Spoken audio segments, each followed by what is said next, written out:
வணக்கம் நேயர்களே. நேயர்கள் அனைவரும் நீடோடி வாழ்க நிம்மதியுடன். அந்த காலத்தில் சங்க கால பாடல்களில் தேரையர் பாடல், அதில் இன்னைக்கு நடைமுறை வாழ்க்கையில் நம்ம எந்த மாதிரி கடைப்பிடிச்சோன்னா நம்ம ஆரோக்கியமாக வாழலாம் அப்படிங்கிறதுக்கான பாடல்கள்லாம் இருக்குது. அதில் ஒரு பாடலை பற்றி பார்க்கலாமா?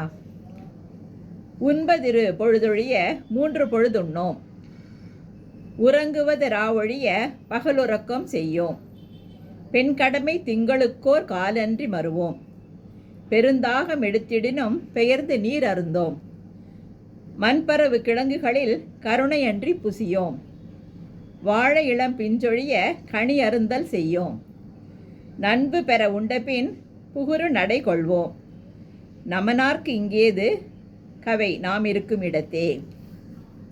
ரொம்ப அழகாக இந்த பாடலில் விளக்கியிருக்காரு. அதாவது ஒரு நாளைக்கு 2 முறை உணவு உட்கொண்டால் போதும். அதுதான் உண்பதிரு பொழுதொழிய. ஒரு 2 முறை மட்டும் நீங்கள் உணவு உட்கொள்ளலாம், 3 பொழுது உண்ண வேண்டியதில்லை அப்படிங்கிறாரு. அதே மாதிரி உறக்கம் இரவு நல்ல ஆழ்ந்த உறக்கம் இருந்தால் போதும், பகல் உறக்கம் கொள்ளக்கூடாது அப்படிங்கிறாரு. அது மாதிரி மாதம் ஒரு முறை தாம்பத்திய உறவு, பெருந்தாகம் எடுத்திடினும் பெயர்ந்து நீர் அருந்தோம். அதாவது எவ்வளவு தான் தாகம் எடுத்தால் கூட உணவுக்கு நடுநடுவில் தண்ணி குடிக்கக்கூடாது. கிழங்கு வகைகளில் கருணை கிழங்கன்றி வேறு கிழங்குகளில் ரொம்ப வாயு பதார்த்தமாக இருக்கிறதுனால அதெல்லாம் சாப்பிடக்கூடாது.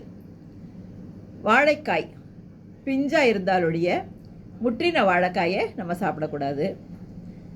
நண்பு பெற உண்ட பின் புகுரு நடை கொள்ளோம். அதாவது சாப்பிட்ட பிறகு ஒரு குறு நடை, சின்ன நடை நடக்கணும். அதாவது ஒரு புத்தகத்தில் நான் படிச்சிருக்கேன், ஒரு சாப்பிட்ட பிறகு ஒரு 200 ஸ்டெப்பாவது நடந்துட்டு தான் நம்ம உட்காரணுமா. ஏன்னா அதை அப்போவே அவர் சொல்லியிருக்காரு. இந்த மாதிரியெல்லாம் நம்ம கடைப்பிடிச்சோன்னா யமனுக்கு நம்மக்கிட்ட வேலையே இல்லை, அவ்வளோ தூரம் நீங்கள் உடல் ஆரோக்கியமாக இருப்பீங்க அப்படிங்கிறத அந்த பாடல்களில் விளக்கியிருக்காரு. இதை கடைப்பிடிச்சு பார்க்கலாமா? ஆல் தி பெஸ்ட், வாழ்த்துக்கள்.